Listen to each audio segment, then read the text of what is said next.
এই ভিডিওতে আমরা প্রথম অধ্যায়ের মার্গুলিসের ক্লাসিফিকেশনটা নিয়ে আলোচনা করব। তো মার্গুলিসের ক্লাসিফিকেশনের ক্ষেত্রে আমরা দেখতে পারি মার্গুলিস পুরো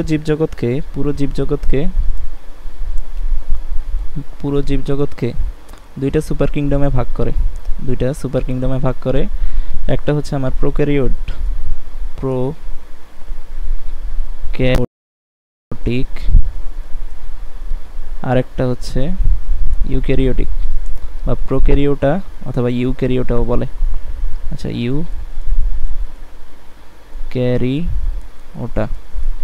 তো বিজ্ঞানী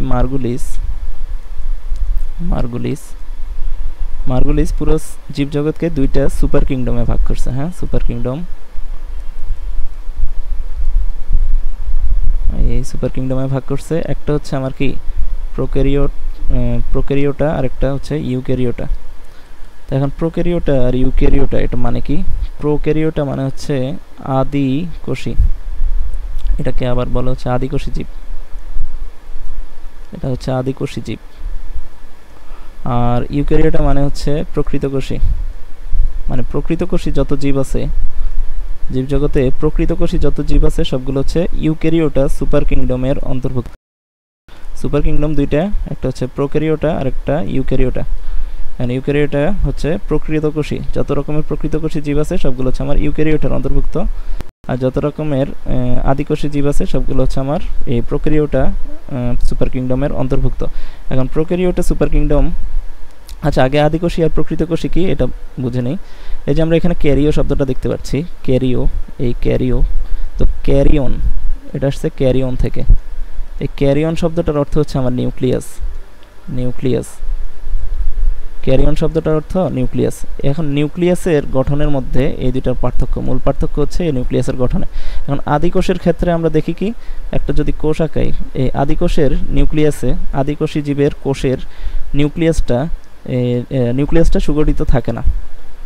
আদিকোষের ক্ষেত্রে নিউক্লিয়াসটা সুগঠিত থাকে না, অর্থাৎ নিউক্লিয় বস্তু বা ডিএনএ বা জেনেটিক ম্যাটেরিয়াল সেটা কি উন্মুক্ত অবস্থায় থাকে সাইটোপ্লাজমে। এই কোষের সাইটোপ্লাজমে উন্মুক্ত অবস্থায় তোমার নিউক্লিয় বস্তু অথবা জেনেটিক ম্যাটেরিয়াল যেটা থাকে, genetic material DNA, RNA, genetic material, এটা কি উন্মুক্ত অবস্থায় থাকে সাইটোপ্লাজমে। কোথায় থাকে? সাইটোপ্লাজমে উন্মুক্ত অবস্থায় থাকে। তো এটা হচ্ছে আমার কি এই আদিকোষী জীবের ক্ষেত্রে এরকম। আদিকোষী জীবের ক্ষেত্রে কি বললাম, কোষের ভিতরে নিউক্লিয় বস্তুটা বা জেনেটিক ম্যাটেরিয়াল সাইটোপ্লাজমে উন্মুক্ত অবস্থায় থাকে। কিন্তু আমরা যদি প্রকৃত কোষের ক্ষেত্রে খেয়াল করি, প্রকৃত কোষের ক্ষেত্রে আমরা দেখব যে একটা সুগঠিত নিউক্লিয়াস থাকে, কোষের মধ্যে একটা সুগঠিত নিউক্লিয়াস থাকে। আর এই নিউক্লিয়াসের মধ্যে তোমার ক্রোমাটিন তন্তু বা জেনেটিক ম্যাটেরিয়াল, এরপরে নিউক্লিওলাস এরকম থাকে। তো জেনেটিক ম্যাটেরিয়ালটা আমরা দেখতে পাচ্ছি নিউক্লিয়াসের ভিতরে অবস্থায় আছে, অর্থাৎ সুগঠিত একটা অবস্থায় আছে, সুগঠিত নিউক্লিয়াস থাকে। এই কারণে আদিকোষ আর প্রকৃত কোষের মধ্যে মূল পার্থক্য হচ্ছে আদিকোষের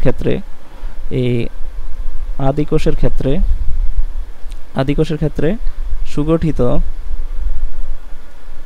নিউক্লিয়াস নেই।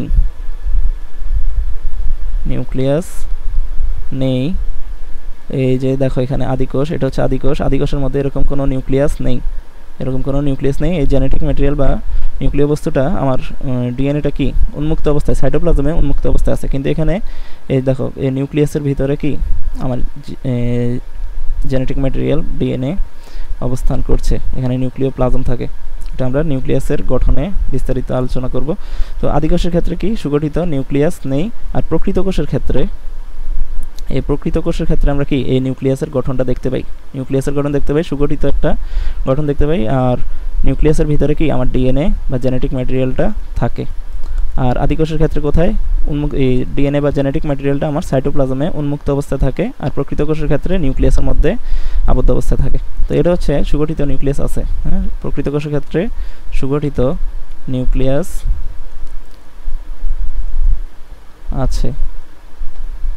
এই গেল আমার আদিকোষ আর প্রকৃত কোষের পার্থক্য। তো আমার এই মার্গুলিস মূলত এই দুইটা সুপার কিংডমে বিভক্ত করছে, প্রোক্যারিওটা ইউক্যারিওটা। এটা হচ্ছে আমার কোষের নিউক্লিয়াসের গঠনের ভিত্তিতে।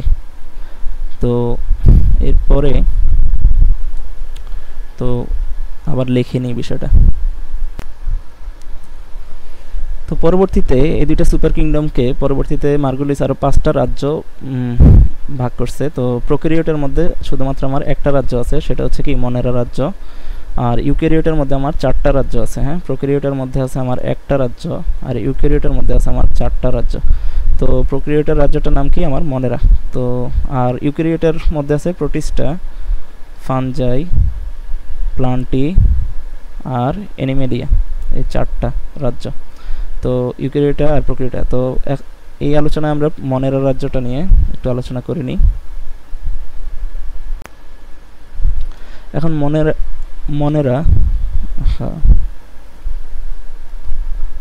এই মনেরা রাজ্য এ রাজ্যের অন্তর্ভুক্ত প্রাণীদের বৈশিষ্ট্যগুলো কি কি? এ রাজ্যের প্রাণীদের বৈশিষ্ট্য হচ্ছে আমার আদিকোষী জীবের যে বৈশিষ্ট্য সেটাই। তো আদিকোষী, যেহেতু সব আদিকোষী জীব কোথায়? মনেরা রাজ্যের অন্তর্ভুক্ত সব আদিকোষী জীব, যত আদিকোষী জীব আছে দুনিয়াতে, যত আদিকোষী জীব আছে সব কি এই মনেরা রাজ্যের অন্তর্ভুক্ত। তো মনেরা রাজ্যের অন্তর্ভুক্তের মধ্যে কি লিখছে? প্রথম বৈশিষ্ট্য লিখছে এরা এককোষী, অর্থাৎ একটা কোষ দ্বারা গঠিত। আমরা যেরকম মানুষরা কি বহুকোষী। এরপরে লিখছে ফিলামেন্টাস। এরপরে হচ্ছে ফিলামেন্টাস গঠনটা কি? ফিলামেন্টাস গঠনটা হচ্ছে এরকম একটার পর একটা সারিবদ্ধ এরকম লাইন আকারে থাকে। হ্যাঁ, এটা হচ্ছে আমার ফিলামেন্টাস গঠন। আর কলোনিয়াল গঠনটা হচ্ছে আমার গুচ্ছ আকারে থাকে। আর একটা হচ্ছে ফিলামেন্টাস, আর একটা হচ্ছে কলোনিয়াল। আর কলোনিয়াল গঠনটা মানে কি আমার এরকম গুচ্ছ আকারে থাকবে। হ্যাঁ, কলোনি আকারে থাকবে। যখন অর্গানিজমগুলো আমার এরকম কলোনি আকারে থাকবে তখন আমরা এটাকে বলবো কলোনিয়াল। আর ফিলামেন্টাস হচ্ছে সূত্রাকার অবস্থায় থাকে। এই যে অর্গানিজমগুলো আমার সূত্রাকার অবস্থায় আছে এটাকে বলা হচ্ছে এই ফিলামেন্টাস। তো এরপরে আসে কোষে ক্রোমাটিন বস্তু থাকে কিন্তু নিউক্লিওলাস ও নিউক্লিয়ার পর্দা নেই। তো এটা আমরা অলরেডি বলে দিছি যে কোষে, একটু আগে আমি আদিকোষের যে বর্ণনা দিলাম সেটাতেই বলা হয়েছে কোষে ক্রোমাটিন বস্তু থাকে কিন্তু নিউক্লিওলাস, এটা তোমরা নিউক্লিওলাস আর এই নিউক্লিয়ার পর্দা এগুলো তোমরা নিউক্লিয়াসের গঠন নিয়ে যেখানে আলোচনা করব সেখানে বিস্তারিত পাবে। নিউক্লিয়ার পর্দা বা ঝিল্লি নেই।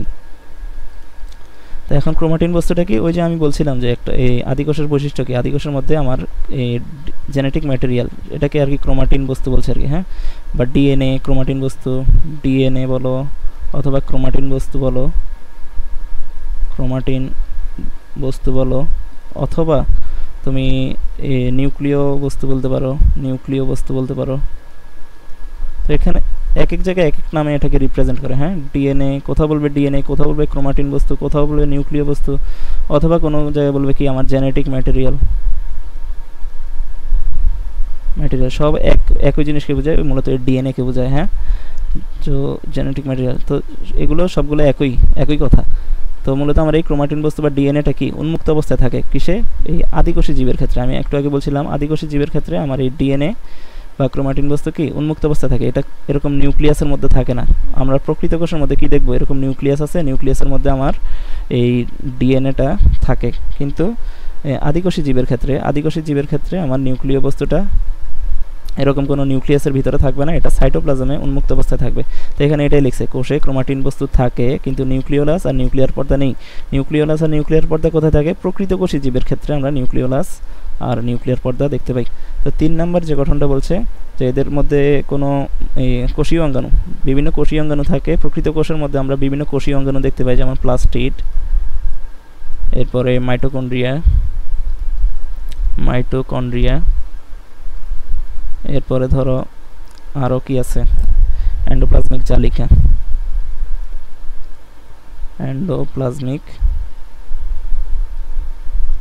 জালিকা। তো এগুলো কোষীয় অঙ্গাণু, এগুলো কি এই মনের রাজ্যে অর্থাৎ আদিকোষী জীবের ক্ষেত্রে আমরা দেখতে পাই না। হ্যাঁ, প্লাস্টিড, মাইটোকন্ড্রিয়া, এন্ডোপ্লাজমিক জালিকা এগুলো কি আমার মনের রাজ্যের প্রাণীদের অর্থাৎ এক আদিকোষী জীবের মধ্যে নাই। শুধুমাত্র কি থাকে? রাইবোজোম থাকে, শুধুমাত্র রাইবোজোম থাকে, যেটা আমরা প্রকৃত কোষের মধ্যেও দেখতে পাই। এই রাইবোজোমটা, রাইবোজোম আমরা প্রকৃত কোষের মধ্যেও দেখতে পাবো, রাইবোজোম আমরা মাইটোকন্ড্রিয়ার ভিতরেও দেখতে পাবো, রাইবোজোম আমরা ক্লোরোপ্লাস্টের ভিতরেও দেখতে পাবো, রাইবোজোম আমরা আদিকোষী জীবের ক্ষেত্রেও দেখতে পাবো। যে কোনো জীবের মধ্যেই এই রাইবোজোমটা থাকে, কারণ রাইবোজোমের কাজ খুবই গুরুত্বপূর্ণ। এটা নিয়ে আমি যখন ডিএনএ নিয়ে লেকচার দিব তখন আমি রাইবোজোমের কাজটা বলে দিব। তো যদি সংক্ষেপে বলি যে আমার ডিএনএটা থেকে আমার মূলত ডিএনএ এই বৈশিষ্ট্য ধারণকারী বস্তু, যেটা আমাকে বলা হচ্ছে জীবদেহের সকল বৈশিষ্ট্য ধারণ করে, তো এই ডিএনএ থেকে ডিএনএ মূলত আমার তথ্য ধারণ করে রাখে। হ্যাঁ, এই তথ্যগুলো প্রথমে এমআরএনএতে কনভার্ট হয়, এমআরএনএতে কনভার্ট হয়, সেখান থেকে আমার প্রোটিনে কনভার্ট হয়, প্রোটিনে কনভার্ট হয়। আর এই যে এমআরএনএ থেকে প্রোটিনটা তৈরি হলো, এই এমআরএনএ থেকে প্রোটিন তৈরির জন্য আমার কাকে দরকার? এই যে রাইবোজোমকে দরকার। এই রাইবোজোমের কাজ হচ্ছে আমার প্রোটিন তৈরি করা, আর এই প্রোটিনটা যখন তৈরি হবে তখনই আমার মূলত কি বৈশিষ্ট্য প্রকাশ পাবে। তো শুধুমাত্র রাইবোজোমটা থাকে এদের ক্ষেত্রে, আদিকোষী জীবের ক্ষেত্রে রাইবোজোমটা থাকে।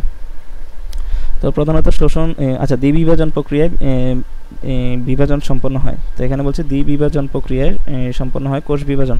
তো আমরা কোষ বিভাজন আমরা অন্যান্য ক্ষেত্রে যেরকম দেখি মাইটোকন্ড্রিয়া, মাইটোসিস, মিওসিস ধাপগুলো, তো এখানে মূলত আমার দ্বিবিভাজন প্রক্রিয়া বা অ্যামাইটোসিস প্রক্রিয়ায় হয়। হ্যাঁ, কোষ বিভাজনটা মূলত আমার অ্যামাইটোসিস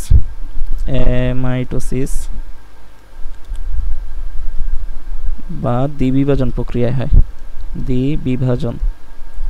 দ্বিবিভাজন প্রক্রিয়া মানে কি? আমার মাইটোসিস আর মিওসিস না আবার। হ্যাঁ, এটা এরকম কোষের মাঝখানে হঠাৎ করে এরকম খাঁজের সৃষ্টি হয়, এরকম খাঁজের সৃষ্টি হয়। এখান থেকে পরবর্তীতে কি দুইটা এরকম খাঁজেরটা বৃদ্ধি পেতে পেতে এখানে দুইটা আলাদা আলাদা অর্গানিজমের সৃষ্টি হয়। এটা হচ্ছে আমার এদের কোষের আর কি এদের বংশবৃদ্ধি করার নিয়ম। হ্যাঁ, বংশবৃদ্ধি করার নিয়মটা কি? দ্বিবিভাজন প্রক্রিয়া বা অ্যামাইটোসিস প্রক্রিয়া হয়। এখানে মূলত কি হয়? আমার কোষের মাঝখানে খাঁজ তৈরি হয়, নিউক্লিয়াসটা এরকম বড় হয়, ডাম্বেলের মতো হয়। তো পরবর্তীতে এখানে দুই ভাগ হয়ে এটা একটা কোষে রূপান্তরিত হয়, এটা একটা কোষে বা একটা অর্গানিজমে রূপান্তরিত হয়। এটা হচ্ছে এদের বংশ বৃদ্ধির প্রক্রিয়া।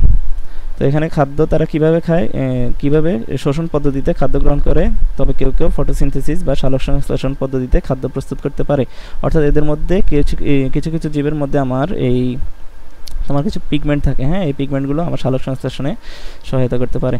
তো আশা করি তোমরা এই মনোরাজ্যের বৈশিষ্ট্যটা বুঝছো। তো পরবর্তী লেকচারগুলোতে আমি ধাপে ধাপে প্রোটিস্টা, ফাঞ্জাই, প্লান্টি আর অ্যানিমেলিয়া নিয়ে বলে দিব।